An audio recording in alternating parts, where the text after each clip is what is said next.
Kung makakita po kayo ng ahas sa daan, iiwasan nyo ba o sasalubungin nyo pa? Ang tendency, kung matatakutin ka, iiwas ka. Kung matapang ka naman, papatayin mo siya nang hindi na makadisgrasya pa ng iba. Kung may nakita ka sa kalsada na nag-aaway o nagpapatayan na, hindi mo kakilala, hindi mo kaano-ano, iiwas ka ba o makikisangkot ka? Definitely, iiwas tayo kung alam natin na malalagay ang sarili natin saan? Sa alanganin o magiging sanhi ng kapahamakan po natin. Instinct po yon. Kung alam po natin na tayo ay in danger, iiwas ka o iiwasan mo siya. Ngayon po umaga, sa mensahe po natin, meron din pong pinaiiwasan sa atin ng Diyos. At yan po ang pag-usapan po natin ngayon. Let us pray.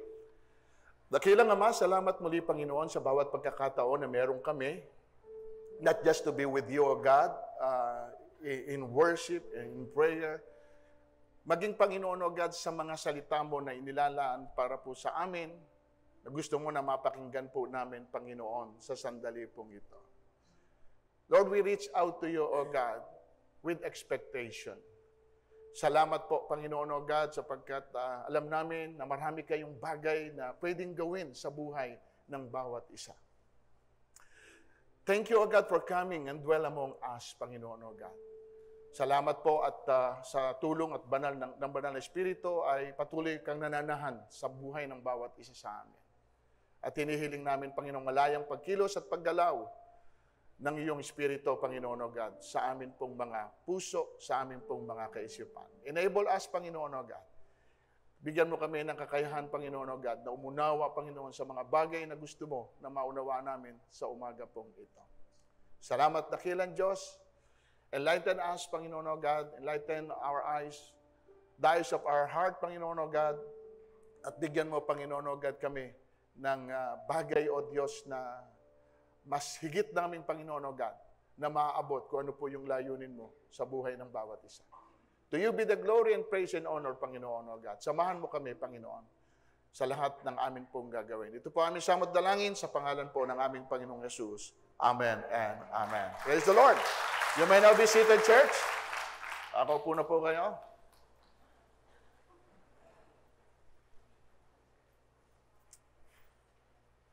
Okay. Ang sabi po doon sa teksto po natin, my son, do not walk in the way with them. Hold back your foot from their fats. Sa Tagalog po, aking anak, sa kanila ay iwasan mong makisama. Umiba ka ng landas mo, palayo sa kanila. Bago ko po ituloy, mga kapatid, yung mensahe po natin, minarapat ko po na ito po ay laging sa dalawa. Sa English at saka po sa Tagalog. Kasi meron po tayong minsan na foreigner. Si Jackie po, umaatin po iyon, nahihirapan po siya na sundan. So kung makikita po niya in English, possible po na ito ay madali niyang maunawaan. Kaya po ginawa ko po sa dalawa. Okay lang po ba yun sa inyo? Ngayon, kung wala naman po tayong foreigner dito, pwede naman natin shortcutin na lang sa Tagalog na lang natin basahin. Okay lang po ba? Kasi yung ibang prepare po nila ay English. Anyway, tuloy po natin. Dito mga kapatid, sino ang kinakausap ng ating pong Panginoon? Sabi rito, my son, aking anak. Huwag niyo pong iisipin na ito ay para po sa mga lalaki lang. Dahil ginamit po rito ay son. Okay? Baka po kasi kayo makonfuse. Sa Biblia po kasi mga kapatid, kung alam po ninyo, tayong lahat, ang sabi sa atin, tawag sa atin, we are the bride of Christ. Sa tingin niyo po ba, ako po ba'y bride? Hindi po. Pagdating po kasi sa Panginoon, may mga bagay na hindi po ina-apply yung kasarian, rather. Yung kasarian. Okay? Nakakaunawaan po ba tayo? Ayoko po kasi na meron po tayong maiiwanan na tanong. So back to our topic, meron po siyang habilin. Meron po siyang pakiusap sa atin na kanyang mga anak. Meron tayong dapat nalayuan at iwasan. Dahil alam po niya kung ano ang pwedeng mangyari sa atin kung hindi natin ilalayo ang sarili natin sa bagay na pinaiiwasan sa atin. So ang title ng message po natin, siguro may idea na kayo, umiwas ka. Sabihin mo sa katabi mo, umiwas ka. Okay? So ano po yung pinaiiwasan po sa atin? Number 1, iwasan mo na ikaw ang maging sanhi ng pagkakasala. Iwasan mo na maging sanhi ng pagkakasala. So then, let us stop judging one another. Instead, you should decide never to do anything that would make others stumble or fall into sin. In Tagalog, huwag na tayong humatol sa isa't isa, sa halip, iwasan na natin tayo maging dahilan ng pagkakasala ng ating kapatid. Iwasan natin daw na tayo ang maging dahilan ng kanilang pagkakasala. Mga kapatid, hindi po natin kayang pigilan ang isang tao na magkasala dahil yan po ay human nature bilang tao. Pero ang sinasabi rito na iwasan mo yung tayo mismo ang maging sanhi ng pagkakasala nila. Yung nagkakasala po sila ng dahil sa atin. Halimbawa po, wala silang alam doon sa mga bagay na ginagawa mo. Kung ikaw man ay may bisyo, pero ikaw pa ang yumayaya sa kanila. Ikaw pa ang nagtuturo sa kanila, ikaw pa ang nagbibigay sa kanila ng pagkakataon na gawin nila ito, may pananagutan ka. Ano pa mga kapatid? Yung mga hindi maingat sa kanilang mga kilos o maging sa kanilang mga pananamit. Hindi gustong magkasala ng tao. Pero kung nakikita nila at naakit sa pananamit mo, sa itsura mo, ikaw ang nag-i-invite sa kanila na magkasala. Ngayon, sasabihin mo sa sarili mo, sinasabi ko ba na tumingin sila? Hindi. Pero bakit kanila tinitingnan? Kasi meron kang ipinakikita. Pwedeng wala ito sa iyo. Pero nagkakasala sila ng dahil sa iyo, again, may pananagutan ka. Amen po ba, mga kapatid? Kailangan responsable tayo sa lahat ng bagay. Ulitin ko na hindi dapat tayo ang nagiging sanhi na pwedeng magkasala ang iba na tayo po ang nagiging dahilan. Ulitin ko, hindi natin sila pwedeng pigilin sa bagay na gusto nilang gawin. Kung iyon ay pagkakasala, di gawin nila. Pero ikaw sa sarili mo, siguraduhin mo na hindi ikaw ang nagsasanhi nito na gawin nila yung bagay na ito. Iwasan mo na ikaw ang maging sanhi. Matthew 18:7, how terrible for the world that there are things that make people lose their faith. Such things will always happen. But how terrible for the one who causes them. If your hand or your foot makes you lose your faith, cut it off and throw it away. It is better for you to enter life without a hand or a foot than to keep both hands and both feet and be thrown into the eternal fire. And if your eyes makes you lose your faith, take it out and throw it away. It is better for you to enter life with only one eye than to keep both eyes and be thrown into the fire of hell.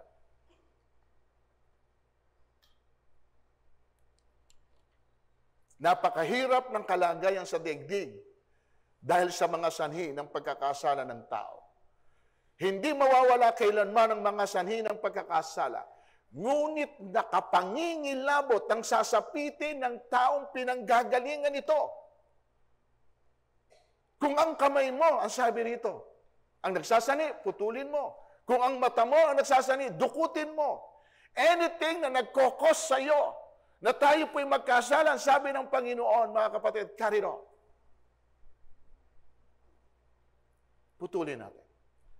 Mas mainam pa na wala tayo ng mga bagay na yon. Kaysa sa buo, meron tayo, pero papunta tayo ng impyerno. Huwag niyong panghinayangan Yung bagay na pwede nating tanggalin. This is not literal, ha? Hindi po dahil nagkasala kamay mo, puputulin mong gano'n. Wala na ho tayong lahat na kamay. Dukutin mo mata mo, lahat po tayo bulag. Amen? Ang sinasabi rito, anumang bagay na bahagi ng buhay mo na nagsasani para magkasala ka at magkasala ibang tao, cut it off. Pinaalis ng Panginoon, kapatid. Andiyan pa ba kayo? Sa Matthew 13:41, yun na po sabi, the Son of Man will send out His angels to gather up out of His kingdom all those who cause people to sin and all others who do evil things. And they will throw them into the fiery furnace where they will cry and gnash their teeth. Ano sa Tagalog yan? Tingnan niyo po. Susuguin ng anak ang tao, kanyang mga anghel, at iipunin nila mula sa kanyang pinagaharian ang lahat ng nagiging sanhi ng pagkakasala at ang lahat ng gumagawa ng masama at ihahagis sa maningas na pugon, do'y magnanangis sila at magngangalit ang kanilang ngipin. Kita nyo, ang posible na mangyari kung tayo mismo magiging sanhi ng pagkakasala. Ito na, malinaw na pinahayag na ng Panginoon in advance. Hindi tayo makakaligtas doon sa bagay po na yon. Ngayon, kung hindi po tayo aware doon sa mga bagay na nangyayari at ginagawa po natin, then ngayon po dapat tinitingnan po natin. Amen po? Ulitin ko, number 1, iwasan natin na tayo ang maging sanhi ng pagkakasala ng iba. Second, iwasan natin na lumikha ng pagkakampi-kampi. Iwasan natin. Romans 16, I urge you, my friends, watch out for those who cause divisions and upset people's faith and go against the teaching which you have received. Keep away from them. Ipinamamanhi ko sa inyo, mga kapatid, tandaan ninyo, ang mga lumilikha ng pagkakampi-kampi at nagiging sanhi ng pagtalikod sa mga aral na tinanggap ninyo, ano dapat gawin? Alam naman po nating lahat yan, amen? Na kapag may kampi-kampi, meron niyang hidwaan, meron po yung kaguluhan. At kung bakit po nabubuo yan, kasi meron po diyang inggitan, meron po diyang pataasan. Huwag po tayong maging sanhi ng kaguluhan dahil meron po tayong kampihan. Kay Kristo, iisa tayo. Amen. Lahat tayo naglilingkod at gusto lang nating makasunod. Hindi mo kaaway ang kapatid mo kay Kristo. Yan ang kakampi mo, yan ang katuwang mo, yan ang makakasama mo sa piling ng Diyos. Kaya sa halip na awayin mo siya, mahalin mo yung kapatid mo. Ipagtanggol mo yung kapatid mo.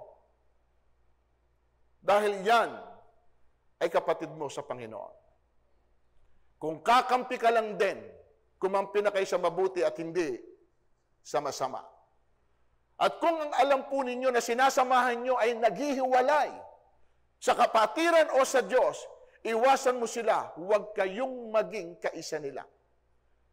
Pero kung sa masasama kanila inihiwalay o sa masama kanila inihiwalay, then samahan mo sila. Go. Mabuti po yun. Alam niyo po ba kung bakit? Tingnan niyo ang pwedeng sapitin ng mga gumagawa ng bagay na ito. Kaya, very particular ang Panginoon na huwag natin gawin ito. Tingnan niyo. Tagalog na lang babasahin natin. Dadapot matinding galit at puot ang babaksak sa mga lumilikha ng ano? At ayaw sumunod sa katotohanan kundi sa kalikuan. God will pour out His anger and fury. Nakita po ninyo? Matinding galit. Hindi basta galit, hindi basta puot. Matinding galit at puot ang babaksak sa gumagawa nito. Dito pa lang, malinaw na hindi po gusto ng Diyos ang ganitong klase ng kasalanan. Amen po ba? Hindi po ba nyo alam yung pong sa John 10:10? The thief cometh to what? To kill, to steal, to destroy. Yun yung purpose po ng demonyo. Naparito siya para po manira. Di ba? Magnakaw. Ano pa? Di ba? Pumatay ng mga relasyon. Sirain ng mga magandang samahan. Yun po yung purpose niya, mga kapatid. At kung tayo po ay nagiging isa sa bagay na gumagawa nun, tayo po ay nagpapagamit sa diablo. Can you imagine, ikaw mismo, yung katawan mo, ipinagamit mo sa layunin ng diablo na manira o sirain ang isang magandang ugnayan at relasyon? Titus 3:10, tingnan nyo. Give at least 2 warning to those who cause divisions, and then have nothing more to do with them. You know that such people are corrupt, and their sins prove that they are wrong. Itakwil mo ang sino mang lumilika ng pagkakampi-kampi, matapos pagsabihang minsan o makalawa. Yamang alam mo nang siya'y masama, at ang kanyang mga kasalanan ay nagpapakilalang siya'y mali. Dito pa lang, kitang-kita mo na, ang tawag sa kanila masama. Dahil mali yung kanilang ginagawa. Hindi madali, mga kapatid, amen. Sa atin, wala lang. Kasi hindi natin iniisip yung pwedeng maging consequence po noon. At nangyayari po yung kahit saan. Even inside the church. At yan po, mga kapatid, ang sisirain po natin ngayon. Diba? If you still remember last Sunday, what is our topic, our message? Huwag kayong tumulad saan? Sa kanila. Separate yourself. Dinidevelop tayo ng Panginoon ngayon na mamuhay ng ayon sa kanyang katuwiran, na malayo sa anumang uri ng ganitong klase ng kasalanan sapagkat malapit na, mga kapatid. Hindi ako propeta. Pero alam natin, hindi tayo palayo doon sa ating iniintay. Amen. Palapit na yung pong ating inaasahan. At kung dumating po ang Panginoon in any given time, at least we will not be surprised dahil po naihanda po natin ang atin pong sarili doon sa gusto ng Diyos na mangyari. Nahaharap tayo sa ating Panginoon without spot, without blemish, without wrinkles. Walang anuman pong bahid ng kapintasan. I know it's not easy, mga kapatid, but on the process. Kasi yun ang sabi ng Panginoon, binabago niya tayo from glory to glory. At kasama po din yung atin pong this is yun doon. Kung ano yung gusto mong mangyari sa buhay mo. Huwag mong hayaan again na masayang yung lahat ng ginagawa natin na pagpapagal at paglilingkod sa ating Panginoon kung may mga bagay lang din. Di ba? Yung maliliit na ito ang magiging dahilan para hindi na mangyari yung layunin po ng Diyos sa atin, then, mga kapatid, i-consider niyo yan. Are you with me, mga kapatid? Ito po ang sabi sa Jude. They said to you, when the last day comes, people will appear who will make fun of you. People who follow their own godless desire. These are the people who cause divisions, who are controlled by their natural desires, who do not have the Spirit. Tingnan niyo ba, mga kapatid? Noong pamay sinasabi na nila sa inyo, lilitaw sa huling panahon ng mga manliliba, mga alipin ng kanilang masasamang pita. Ito ang mga taong lumilika ng pagkakabahabahagi, mga taong pinaghaharian ng kanilang mga pita at di pinananahanan ng Espiritu.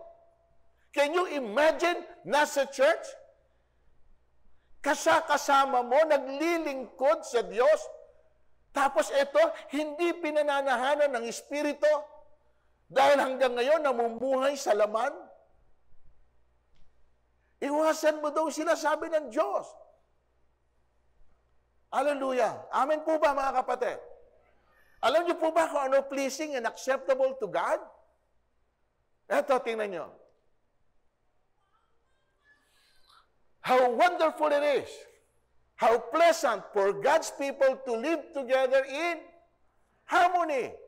It is like the precious anointing oil running down from Aaron's head and beard, down to the collar of his robes.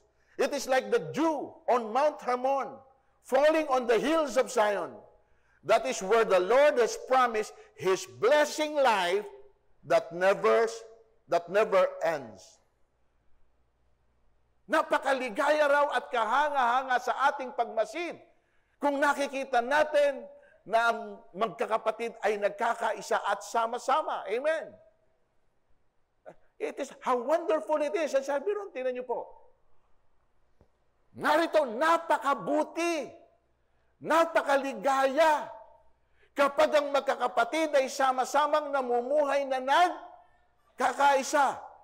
Ito ay gaya ng mahalagang langis sa ulo na tumutulo sa balbas ni Aaron, tumutulo sa laylayan ng kanyang damit. Anong ibig sabihin nito, mga kapatid?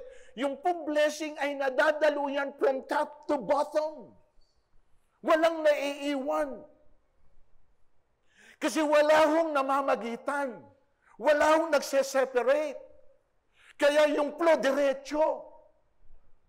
Amen po ba, mga kapatid? Hindi ko pwedeng itong paksa lang na ito ang pinagpapala and the other side ay hindi. No.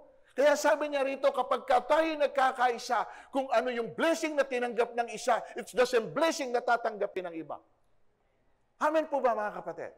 O ano pa ang sabi rito?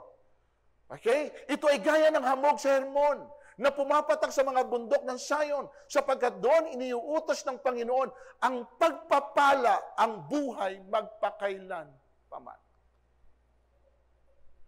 Alam mo ba, maging sa hamog, pwede kang mag-survive. Alam niyo ba yung mga damo? Minsan kahit hindi umuulan, pero bakit sila tuloy tumutubo? Dahil saan?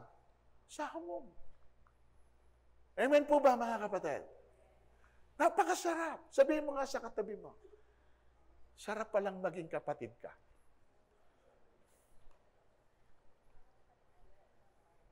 Sarap pala. Diba? Sarap na nagkakaisa. Ang hirap kasi, mga kapatid, can you imagine this? Kung dalawa kayo, na hindi kayo halos nagkikibuan, hindi kayo nagpapansinan, pero parehas kayong nag-chat-charge, parehas kayong Christian, pagdating sa langit, nagkita kayo, ano reaksyon yung pareho? Ha? Akala ko, sa impyerno ka pupunta. Kasama rin pala kita. Ala ka nang magagawa doon, kapatid.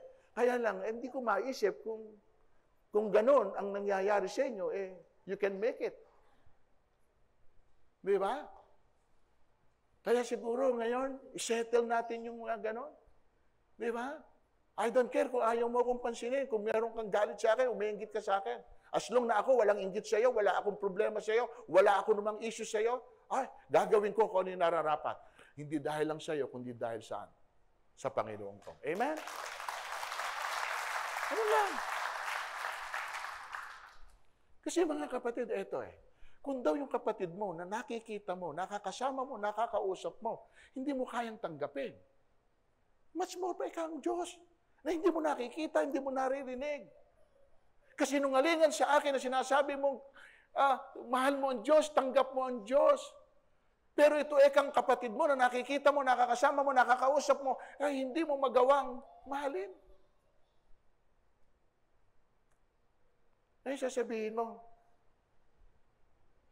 hindi kasi madaling mahalin yung klase ng taong ito Tama po? O ngayon, babalik ko sa iyo. Ikaw ba, madaling klaseng mahalin para mahalin ka ng Diyos? Wala ka bang pagkukulang sa Diyos? Wala ka bang nagawang pagkakamali sa Diyos? Pero sa kabila nun, nagawa ka pa rin mahalin ng Panginoon. So therefore, kung mahal ka ng Panginoon at naranasan mo ang pagmamahal ng Panginoon, inaasahan din ng Diyos na makita yung pagmamahal na ibinigay niya sa iyo, na makita rin na ginagawa mo sa iba. Amen? Kahit na sabihin mo, alam mo, minsan mas challenging pa nga sa akin yung mamahalin mo, mahirap mahalin. Bakit? Kapag yung pong mahirap mahalin na yon ay natutong magmahal, tingnan nyo kung paano magbalik ng pagmamahal yon. Amen? Tsagain nyo lang. Yung asawa niyo po ba, mahal kayo at first? Yung asawa ninyo. Ang totoo, ang nabuo lang naman dyan, hindi pa ho pagmamahalan. Nagustuhan niyo lang ang isa't isa. Pero hindi pa nadidevelop dyan yung pagmamahal. Na-develop yung pagmamahal nung magkasama na kayo. Tama po ba? Yun po yun. O bakit ko nasabing na-develop? Kasi natanggap mo na siya kung sino siya. Kung yung pong ugali ngayon ng asawa mo, ay makikita mo bago ka mag-asawa, baka hindi na kayo mag-asawa eh. Hindi mo na itutuloy eh. Amen? Oh. Hindi naman kasi papakita yan sa'yo eh. Tama po? Lahat yan ikukubli. Oh, pero doon marireveal ngayon yung tunay na karakter kapag ka magkasama na kayo. O bet ayaw mong iwanan kasi na-develop na yung pagmamahal. At mahirap mo na siyang i-give up kasi mahal mo na eh. Amen. Masasaktan ka na kapag ka nawala siya. Masasaktan ka na kapag may nangyayaring hindi maganda sa kanya. Dahil nga, sa tagal ninyong pagsasama, may nabuo. Eh, ang tagal na natin dito magkakasama, ano nabubuo? Pagmamahalan ba o galit? Hinanakit, sama ng loob. O eh, meron tayo, liable tayo dyan. Meron tayong pananagutan. Amen. Ano yung una natin? Iwasan natin na maging sanhi ng pagkakasala. Pangalawa, iwasan natin na tayo ang yung pagkakampi-kampi. O ito po yung pangatlo.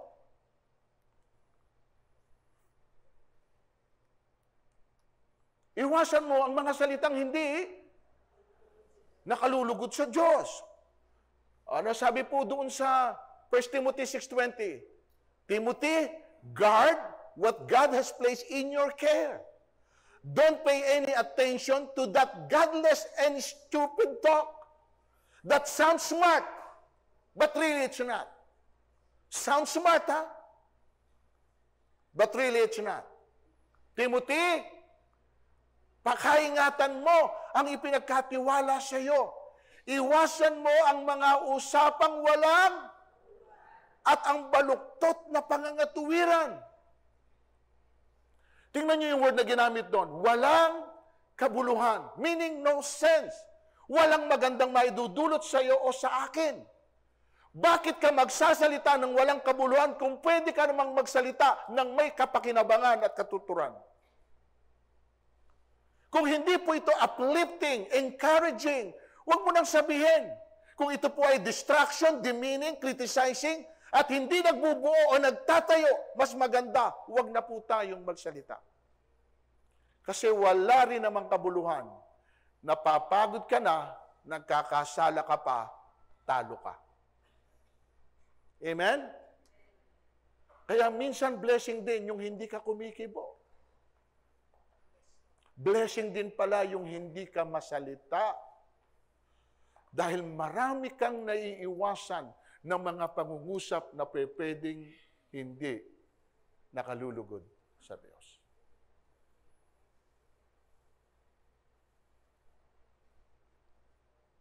Pero kung mga importanteng bagay naman, kumibo naman kayo.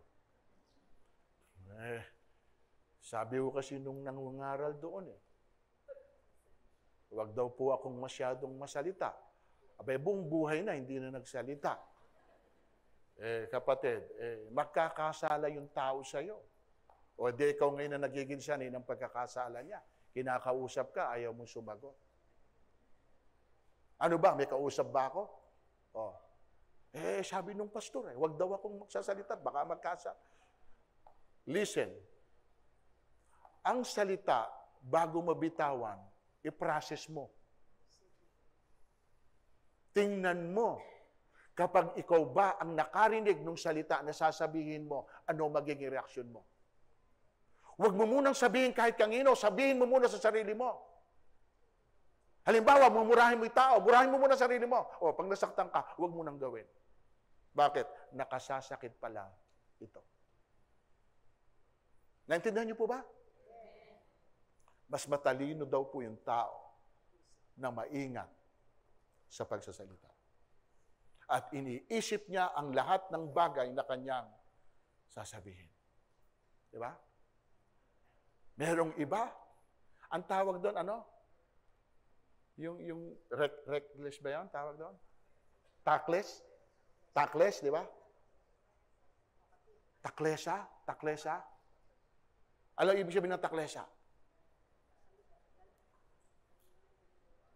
O, tingnan nyo, pinag-uusapan natin. Hindi natin alam kung... Di ba? Yung walang ingat. Magbitaw lang ng salita. Bibitaw yan. Dire-diretso. O, hindi niya iniisip, mga kapatid, kung anong pwedeng maging effect nito. Hindi lamang po sa sarili mo, kundi sa tao na nakakarinig na sinasabihan mo. Kaya kailangan maingat po tayo. Amen.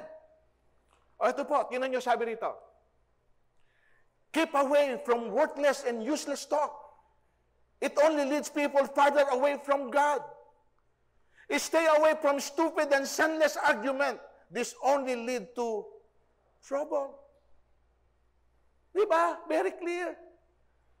Tagalogin natin. Iwasan mong mga usapang malalaswa at walang kabuluhan sapagkat ang mga iyan ang nagiging dahilan ng pagtalikod ng mga tao sa Diyos. Iwasan mong mga walang kabuluhang pakikipagdebate sapagkat alam mo namang nauwi lamang yan sa mga... alam naman natin kung saan nahantong ang mga usapan na hindi naman nakakatulong o nakakabuti. Amen? Minsan nga nakakasamaan pa kayo ng loob. Kasi hindi niya gustong pakinggan yung sinasabi mo. At minsan kapag sinasalungat ka naman sa sinasalita mo, nagdaramdam ka. Kaya nga kung hindi lang healthy ang pag-uusapan ninyo at mauwi lang daw po sa diskusyon o pagtatalo, wag na lang daw po tayong mag-usap, wag na lang tayong magsalita. Sino rito, samaw, mga kapatid? Yung simple lang, hindi gustong mag-away. Nag-usap lang, napakaliit lang na usapan, kwentuhan lang. Doon sa dulo, nag-away na. Pero wala sa isip nila yun, nahahantong sila sa pag-aaway at pagtatalo. Pero sa umpisa pa lang, nag-uusap lang. Ang ganda na simula eh. Di ba? Sa mag-asawa, madalas mangyari yan. Tama, hindi? Lahat ng guilty, magsabing amen. Talagang totoo, mga totoo tao ngayon dito. Amen? Which is totoo yung realidad yun. Simpleng bagay lang. Usap lang. Usap lang. Alam niyo kung ba't dumahantong sa ganon? Hindi nakakaintindihan. Hindi nakakaintindihan. Dalawa lang sila nag-uusap ha. Amen? May mga ganyan eh. Ito. Totoo ito. Tingnan niyo ito. Manood kayo ng sine. Dalawa kayong magkasama. Paglabas, tingnan niyo, nagkukwentuhan kayo eh. Ano pinagkukwentuhan niyo? Paras naman yung nakita eh. Paras yung napanood eh. Pero bakit nag-uusap kayo? Gusto nyo lang yung ma-enjoy eh. Amen? Maya-maya, ano na usapan nyo? Nagtatalo na kayo eh. Hindi, kasi yun ang gusto nyo. Hindi! Bakit na nag-aaway? Dahil lang sa inyong pinanood. Humahantong minsan sa ganon na hindi natin nababantayan. Amen, mga kapatid? Hindi ba tayo pwedeng mag-usap na hindi hahantong? Sige nga, mag-isip kayo. Hindi pa tayo pwedeng mag-usap na hindi hahantong sa argument? Sa pagtatalo? Ang napakasarap nito, kapatid, yung nag-uusap kayo, at the end of your conversation, tawa kayo ng tawa pareho. Yung hindi nyo mapigilan na parang ang saya-saya nyo after that conversation. At kapag kami nakakita sa inyo, tinanong kayo, ano yung pinagtatawanan nyo? Wala lang. Diba? Ang sarap ng feeling eh. Yung naghiwalay kayo na meron kayong joy, natatandaan mo yon, talagang hindi mo makalimutan yung bagay na sinabi niya sa iyo na nagbigay ng joy sa heart mo. Wow. Napakasarap ng feeling. Amen? So, nasaan na tayo? Basta mahalaga yung salita may aral, salitang nagpapalakas, salitang bumabago ng pananaw, salitang nagbibigay ng pag-asa, at alam naman natin kung anong salitang yan. Yan na yung salita ng ating pong Diyos. Amen? Iyan ang masarap na pag-usapan. Iyan ang masarap na ibahagi sa mga tao. Nagkakaroon sila ng pananaw, nagkakaroon sila ng pag-asa. Kasi ang salita ng Panginoon ay punong-puno ng pag-asa. Amen? Colossians chapter 3. But now you must get rid of all these things. Anger, passion, and hateful feelings. No insults or obscene talk must ever come from your lips. Ngunit ngayon, itakwil nyo na ang lahat ng ito. Galit, poot, at sama ng loob. Iwasan na ninyo ang panunungayaw at malalaswang. Bakit sa palagay nyo pinaiiwasan tayo ng Diyos sa mga salitang walang kabuluhan? Why? Again, you can be sure that on the judgment day, you will have to give account of every useless word you have ever spoken. Your words will be used to judge you, to declare you either innocent or guilty.